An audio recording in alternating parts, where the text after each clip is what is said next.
and welcome to the West Asia Post. I am your host, Ghadi Francis, coming to you from Beirut, Lebanon. And this is WION's weekly show where we bring you all things new from perhaps one of the world's most volatile regions. 6 months into war, and the stakes have never been higher for Gaza Strip, Palestine. Even as the Israeli administration says it is giving truce deal one last shot, it is vowing to launch an offensive on Rafah city. And at the same time, pro-Palestine protests are sparking all across the globe and gaining momentum. Now we have a lot lined up for this episode from Palestine, Lebanon, Iraq, and more. But first, let's start by taking a look at what's making the headlines across West Asia. On Thursday, UNESCO awarded its World Press Freedom Prize to all Palestinian journalists covering the ongoing war in Gaza. A prominent surgeon in Gaza dies in an Israeli prison after over 4 months in captivity. Palestinian groups say Israeli authorities had targeted him. 15 pro-government Syrian fighters killed in Islamic State attacks, the latest in a series carried out by the terror group against the Syrian government over the last week. World leaders are warning against the IDF's proposed plan for Rafah city. This city is now shelter for more than 1 million Palestinians. And also the Israeli administration is facing pressure inside to free the hostages still in captivity. Now in the next report we tell you what might be the fate of the Palestinians in Rafah and also the Israeli hostages. Take a look.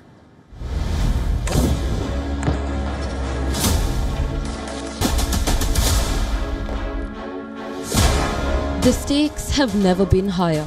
Israeli tanks are waiting at the Gaza border, and all eyes are on Gaza's Rafah city. The fate of over 1 million Palestinians is at stake. Benjamin Netanyahu has given the Hamas group one last chance to consider a truce deal. Hamas says it is reviewing the deal in a positive spirit. Israeli Prime Minister is facing the heat on multiple fronts. Cracks within his administration are visible. A political dilemma lies at the front of Israeli territory. Will there be a Gaza truce or a Rafah assault? Netanyahu's ministers are rooting for the Rafah operation. If you decide to raise a white flag and cancel the order to occupy Rafah immediately in order to complete the task of destroying Hamas and to restore security to the residents of the south and to the citizens of Israel and to return all our abducted brothers and sisters to their homes, the government headed by you will have no right to exist.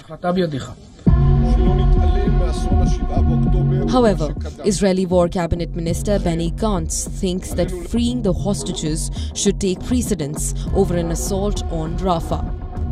The US, which recently voted to give Israel an aid package of over $26 billion, is worried. US's top diplomat Antony Blinken has been conducting his shuttle diplomacy in the region since October last year.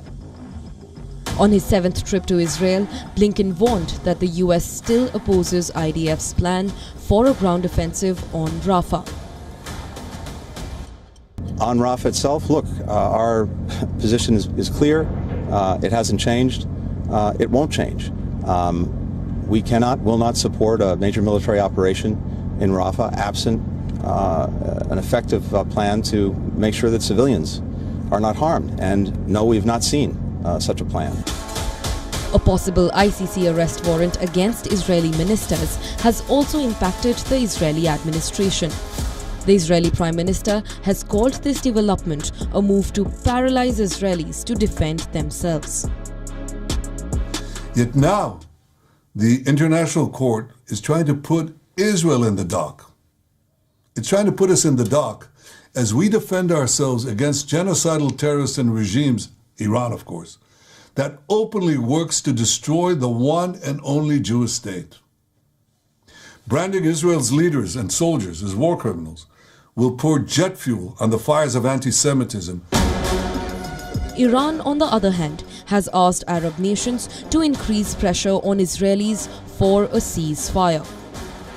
If Israel tries to maintain this regime for another 20 or 30 years, which God willing they cannot do. The problem will not be solved. This problem will be solved when Palestine returns to its owners, the Palestinian people.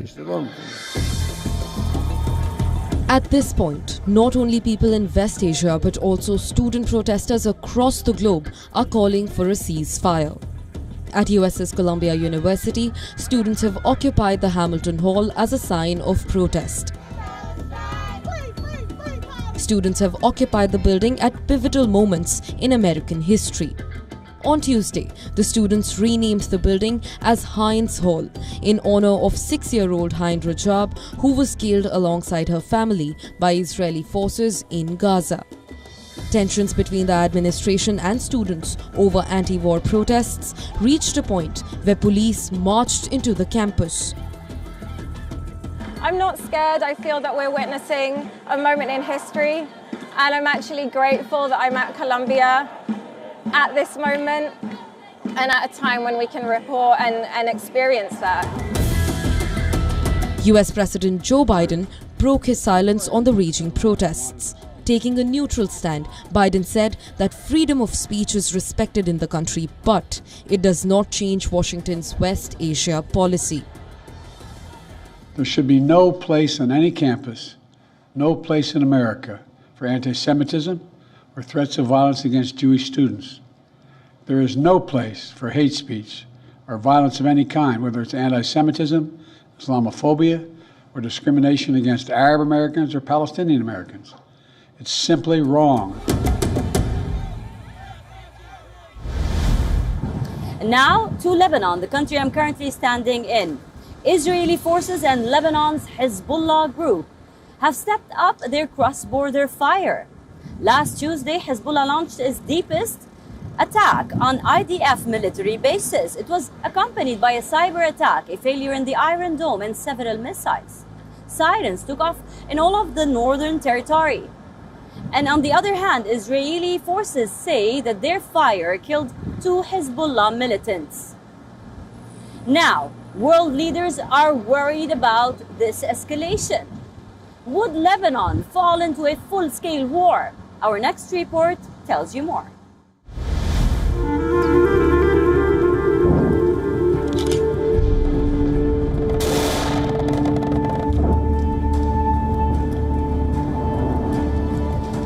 On April 23rd, the Hezbollah group targeted 2 Israeli bases between Acre and Nahariya.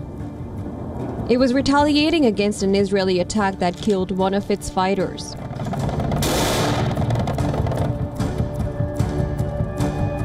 The Hezbollah attacked with decoy and explosive drones in what it claimed as a landmark move.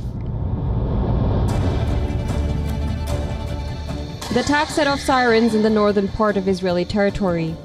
The IDF, however, denied the claims. It said it shot down 3 incoming drones. In the latest escalation, the Hamas launched rockets at a northern Israeli military position in southern Lebanon. Last week, Israeli Defense Minister Yoav Gallant said IDF operations killed half of Hezbollah's commanders in southern Lebanon. Israeli forces claimed its fighter jets and artillery hit 40 targets linked to Hezbollah group. The operational results are highly impressive. Half of Hezbollah commanders in southern Lebanon were eliminated.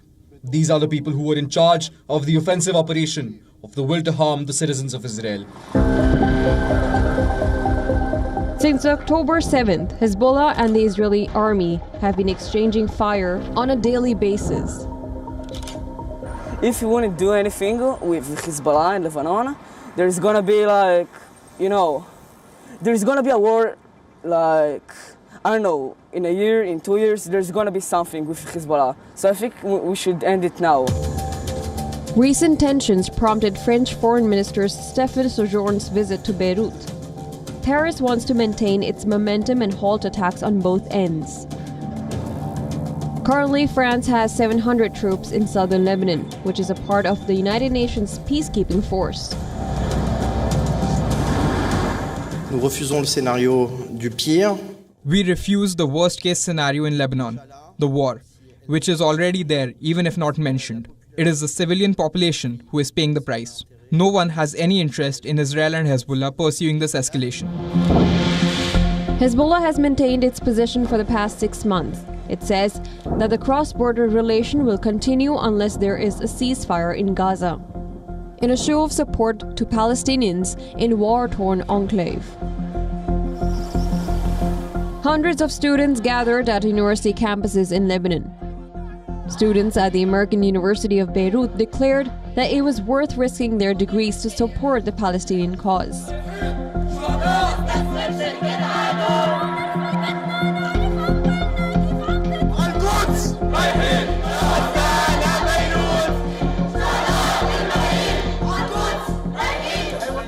course, we were inspired by the protests in US and in Columbia University in specific. And even though students are losing and risking their graduation. In a landmark move, Lebanon has moved towards accepting the International Criminal Court's jurisdiction to prosecute violations on its soils. Beirut has repeatedly accused Israeli forces of violating its sovereignty and committing breaches of international law since October.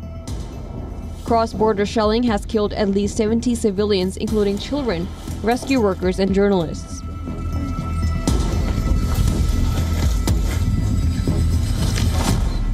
A Reuters investigation found that its correspondent, Issam Abdallah, was killed by an Israeli attack on October 13th. The UN has also warned that heavy shelling is impacting the health of Lebanese civilians. Over the past 5 decades, Lebanon has endured a 15-year civil war, the repercussions of the prolonged Syrian conflict and economic hardships. As yet another war rages in the region, the Lebanese people are bracing themselves, hoping that their country will not become a casualty once more.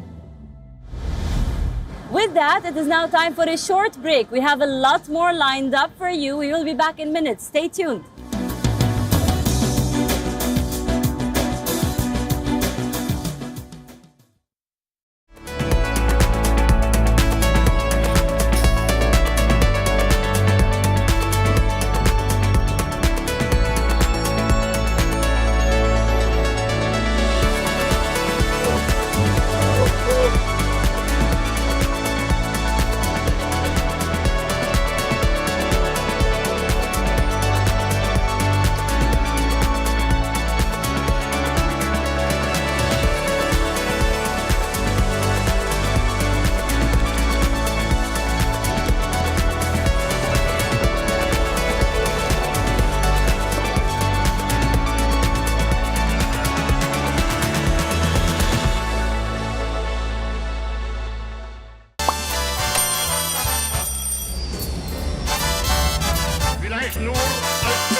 This week on Inside South Asia, a game of musical chairs and power play in Pakistan's ruling party, Nawaz Sharif set to get back at the helm. 10 die in Bangladesh as a record heatwave scorches South Asia, climate extremes becoming the norm. 4 years after the Galwan horror, proof that China is building war infrastructure at the line of actual control, even as it plays the peace pipe. And artisans in Kashmir craft Asia's largest carpet. This and more on Inside South Asia.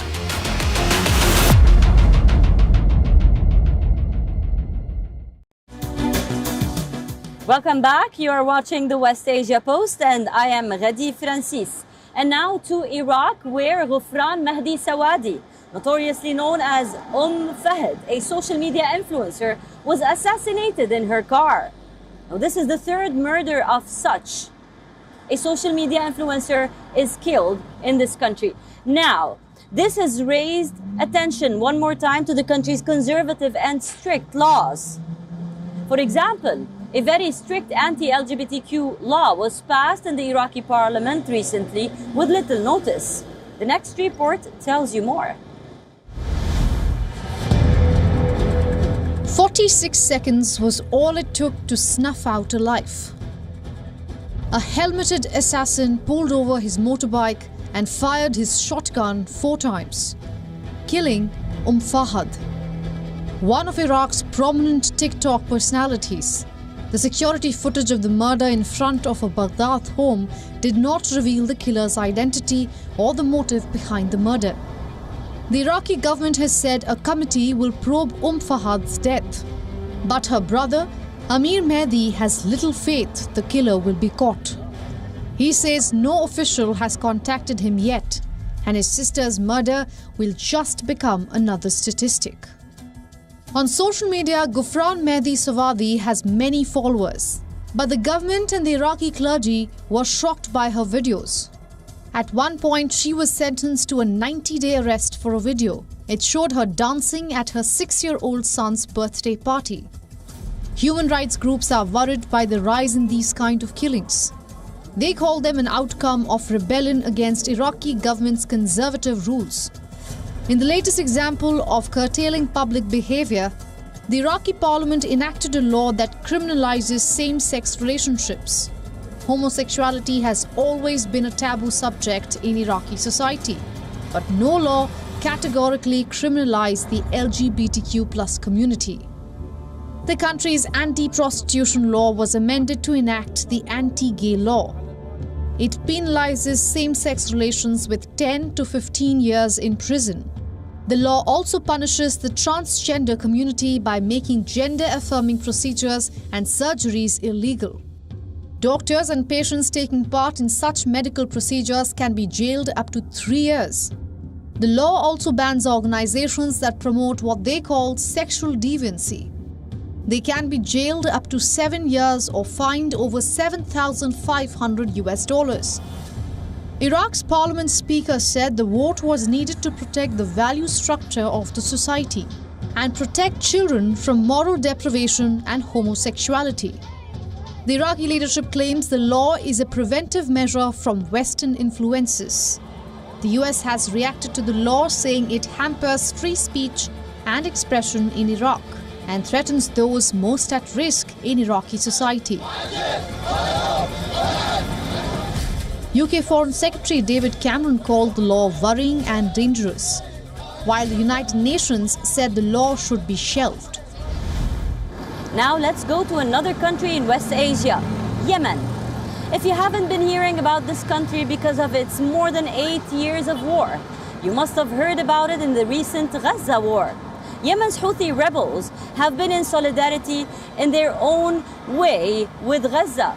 They have been attacking ships in the sea, but also full-scale protests in solidarity with the Palestinians have been taking place weekly, and the most recent ones, they were in solidarity with American students in the USA. We bring you this report from Yemen.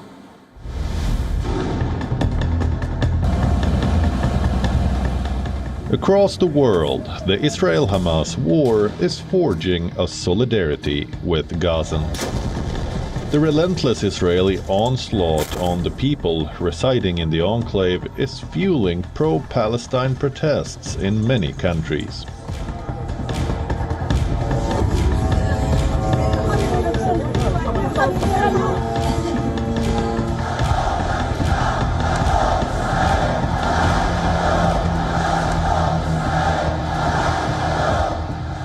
In Yemen's capital, Sana'a, thousands took to the streets to support Palestinians in Gaza.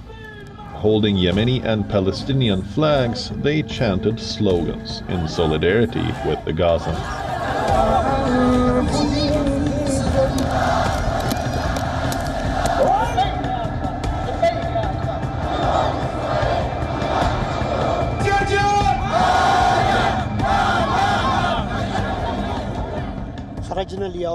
Today we come out to protest as we usually do, and heeding the call of our leader, in solidarity with our families in Gaza. And I take this opportunity to tell the Arab world that the students in American and British universities are out protesting in solidarity with Gaza to stop the slaughter and genocide in Gaza, while Arab students and the Arab people are silent. The Iran-backed Houthi militant group is attacking vessels in the world's busiest trading route, the Gulf of Aden, claiming them as a show of solidarity with Palestinians. Amid the missiles, the drone attacks, and the hijacking incidents, the global trade route is suffering. This week, the Houthi rebels targeted a Portuguese MSC Orion container ship in a drone attack in the Indian Ocean.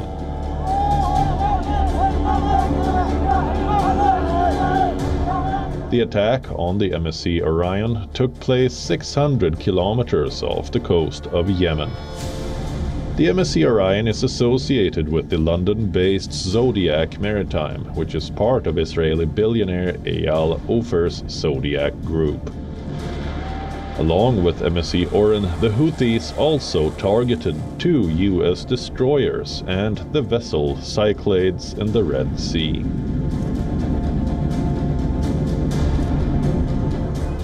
The Iran-aligned group's military spokesman Yahya Saraya said the attacks won't stop till Israel will stop with its onslaught.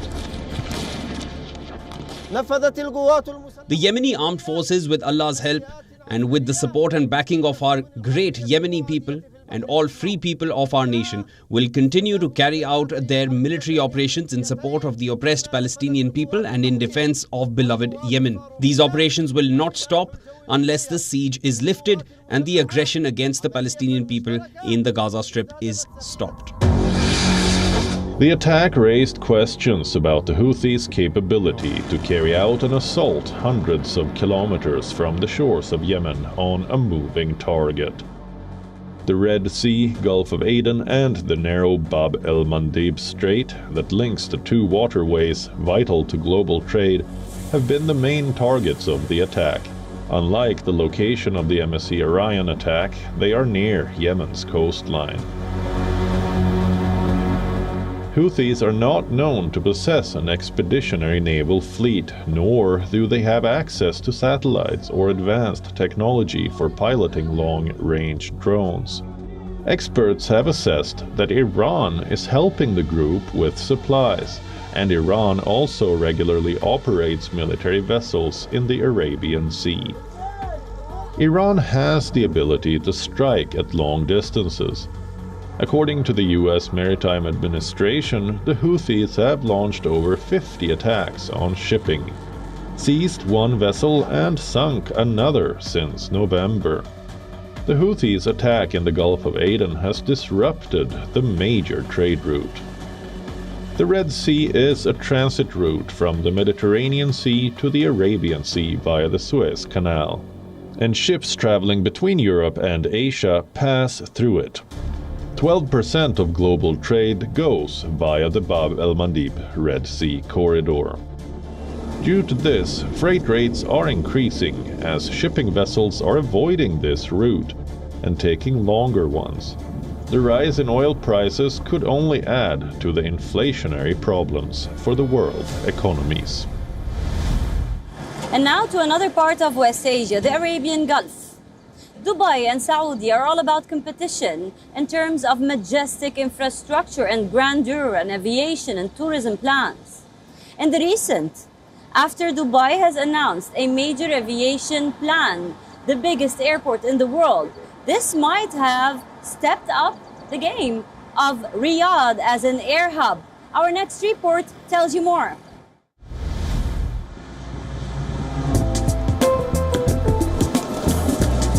The Emirates has revealed its massive airport expansion project. Dubai's ruler, Sheikh Mohammed bin Rashid Al Maktoum, has approved a $35 billion airport terminal at the Al Maktoum Airport. Once completed, it will be the world's largest airport. The world's largest airport will have a capacity to house up to 260 million passengers. That is 5 times more than the current largest airport. Also, it will feature 5 parallel runways and 400 aircraft gates. Apart from increasing tourism in Dubai, the project is aimed at surpassing the current largest airport. By size, that will be Saudi Arabia's King Fahd International Airport. That covers 780 square kilometers. Saudi Arabia is also preparing for a massive airport expansion. Riyadh Air is getting a new airport as part of Saudi Crown Prince Mohammed bin Salman's comprehensive Vision 2030. The airport will be 57 square kilometers in size, besides having 6 new runways and plans to bring in 120 million passengers by 2030. By 2050, it is expected to have 185 million passengers. At a time when the global tourism traffic is leveling, the stakes are at an all-time high. And that is promising to bring a notable change in the aviation and tourism industry of the Gulf nations.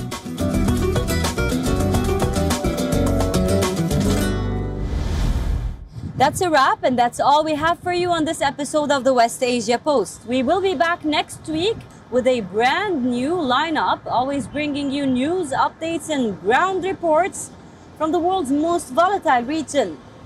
I am Ghadi Francis, signing off from Beirut, Lebanon.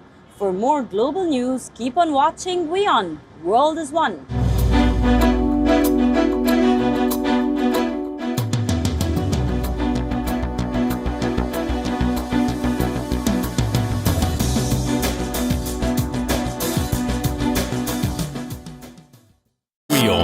India's global voice, the channel that brings you the biggest stories from across the world through India's lens. Now available in more than 190 countries worldwide, because we believe that the world is one. Watch us in Africa, Europe, USA and Canada, South America, Asia Pacific, Middle East and North African regions. Also available on these digital platforms across the world. WION. World is One. The stress of our world can take a toll on our physical and emotional health. Here, in New York's Catskill Mountains, lies a luxurious place of healing called WION Wellness Center.